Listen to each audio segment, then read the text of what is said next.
उत्तर प्रदेश की राजनीति में 2027 विधानसभा चुनाव से पहले महिलाओं को लेकर एक बड़ा सियासी दांव चर्चा में है।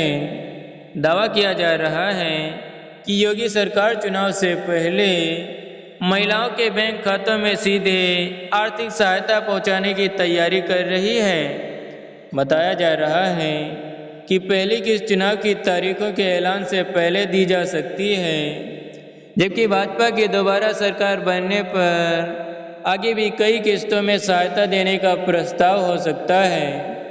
हालांकि इस दावे की आधिकारिक पुष्टि और रकम से जुड़ी वास्तविक जानकारी स्पष्ट होना अभी बाकी है। इस प्रस्ताव के पीछे यूपी की महिला मतदाताओं को महत्वपूर्ण माना जा रहा है। राज्य में करोड़ों महिला मतदाता हैं जिनका चुनावी फैसला सरकार बनाने और सत्ता बदलने में निर्णायक भूमिका निभा सकता है। राजनीतिकारों का मानना है कि महिलाओं को सीधे आर्थिक लाभ देने वाली योजनाओं का प्रभाव केवल व्यक्तिगत वोट तक सीमित नहीं रहता, बल्कि परिवार के अन्य सदस्यों की राजनीतिक पसंद को भी प्रभावित कर सकता है। इस रणनीति के पीछे 2024 लोकसभा चुनाव के नतीजों का दबाव भी बताया जा रहा है। उस चुनाव में उत्तर प्रदेश में भाजपा को अपेक्षित सफलता नहीं मिली और विपक्षी गठबंधन ने मजबूत प्रदर्शन किया। ऐसे में 2027 में सत्ता में वापसी के लिए भाजपा महिला मतदाताओं पर विशेष ध्यान दे सकती है। देश के दूसरे राज्यों में महिलाओं के लिए चल चुकी आर्थिक सहायता योजनाओं को भी इस रणनीति का आधार माना जा रहा है। मध्य प्रदेश की लाडली बहना, महाराष्ट्र की माझी लाडकी बहन और हरियाणा की महिला केंद्रित योजनाओं के उदाहरण दिए जा रहे हैं। बिहार में भी चुनाव से पहले महिलाओं को आर्थिक सहायता देने की चर्चा रही है, जिसे एनडीए के प्रदर्शन से जोड़कर देखा गया।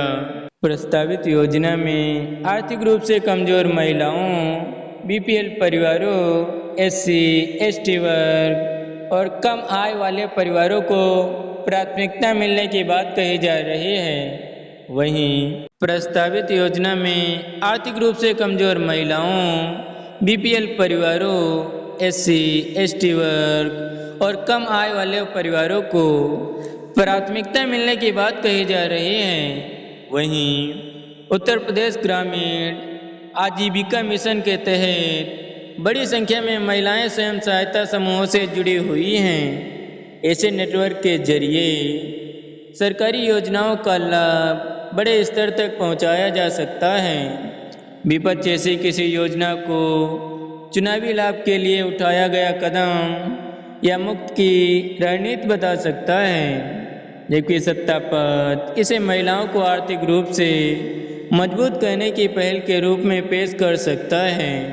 यही वजह है कि 2027 का चुनाव केवल जातीय समीकरणों तथा सीमित रहने के बजाय महिला मतदाताओं, कल्याणकारी योजनाओं और सीधे आर्थिक लाभ के मुद्दे के इर्द गिर्द भी घूम सकता है।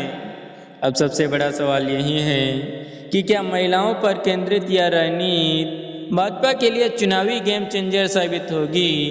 क्या विपक्ष इसका प्रभावी जवाब तैयार कर पाएगा?